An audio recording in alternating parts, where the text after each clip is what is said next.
Every verb has a starting point. But what exactly is V? Let's find out.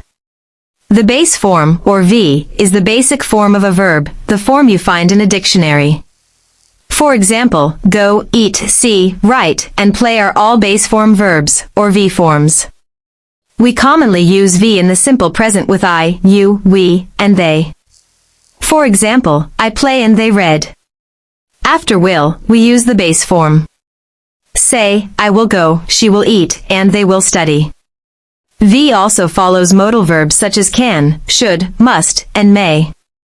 For example, she can swim and you must study. Here's a common mistake. She will goes is wrong. Say, she will go. After will, use V, not V plus S. Remember, V is the base form of a verb. Go, eat, write. Now create your own V sentence.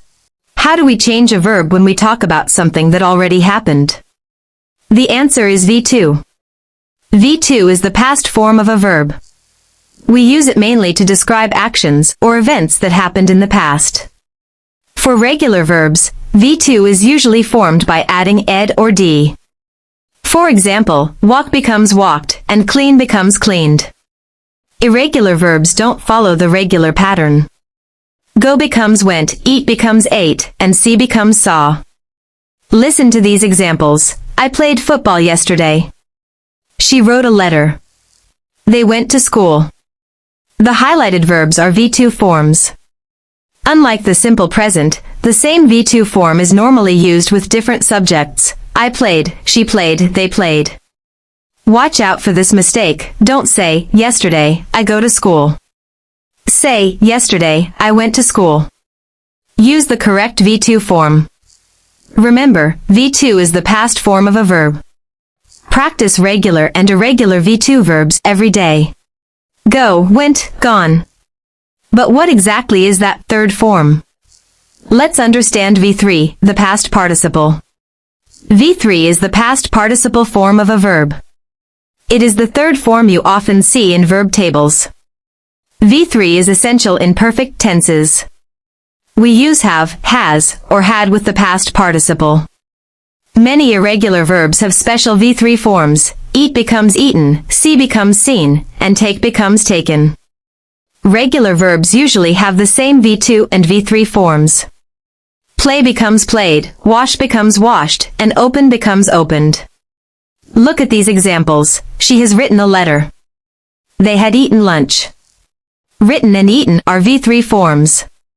Here's a common mistake. She has went home is incorrect. Say, she has gone home. After has or had, use V3. Remember, V3 is the past participle. Learn it with V and V2 to master your verbs. Running, writing, singing, what do these words have in common? They are examples of the present participle. A present participle is a verb form ending in ing. It can be used in continuous tenses or to describe nouns. In continuous tenses, the present participle works with a form of be. For example, he is reading. Here are more examples. She is dancing. They are playing. He is cooking. The ing words show actions in progress. The present participle can also describe a noun. In the barking dog is loud, barking describes the dog. Adding ing can cause spelling changes. Make becomes making, run becomes running, and lie becomes lying.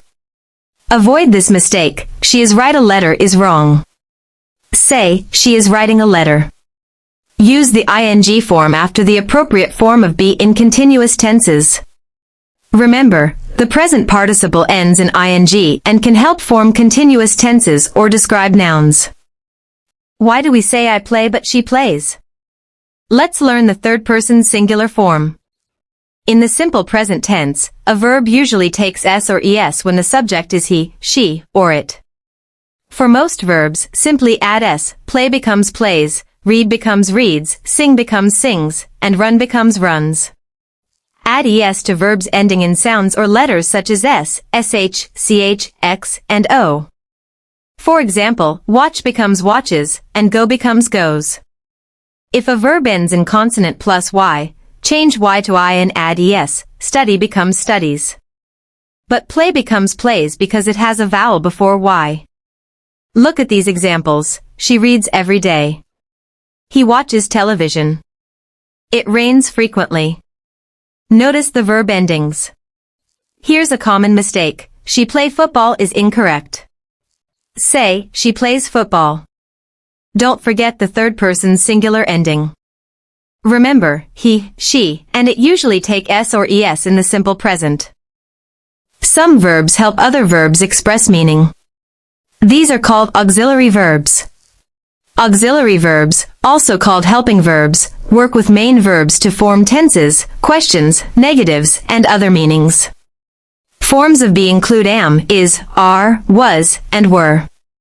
They help form continuous tenses. She is reading. Forms of have include have, has, and had. They help form perfect tenses. He has finished his work. Do, does, and did help form questions and negatives. For example, do you understand, and she does not agree. Modal auxiliaries include can, could, may, might, must, should, and will. They can express ability, possibility, necessity, advice, or future actions. Remember, after a modal auxiliary, use the base form of the verb. Say she can sing, not she can sings. Auxiliary verbs help us build accurate sentences. What is the most important verb in a sentence? Meet the main verb, the word that carries the main action or meaning. A main verb is the principal verb in a sentence. It tells us what the subject does, or describes its state or condition. Main verbs can show actions. Examples include run, write, eat, jump, sing, and play. Main verbs can also describe states, thoughts, feelings, or possession. For example, know, like, believe, and have. A main verb can work with a helping verb. In she is reading, is helps, while reading carries the main meaning. Look closely, they have finished. He can swim. We will travel. Finished, swim, and travel are the main verbs. Don't confuse helping verbs with main verbs. In she is singing, is supports the sentence, while singing gives the main action. Remember, the main verb carries the main action or meaning. Which sounds clearer, the boy kicked the ball or the ball was kicked by the boy? Let's discover active voice. In active voice, the subject performs the action expressed by the verb. The sentence follows a clear subject-verb-object pattern. Look at this example. The girl opened the door. The girl is the subject, opened is the verb, and the door is the object. Here are more examples. David kicked the ball. Mary wrote a letter. The dog chased the cat. Active voice can be used in different tenses. She reads, she read, and she will read. The subject performs the action. Compare active and passive voice. Active, the teacher praised John. Passive, John was praised by the teacher. The focus changes. Be careful about who performs the action. In the boy kicked the ball, the boy performs the action, so the sentence is active. Remember, in active voice, the subject performs the action. What happens when the object of an action becomes the focus of the sentence? That's passive voice. In passive voice, the subject receives the action rather than performing it. The focus is placed on the receiver of the action.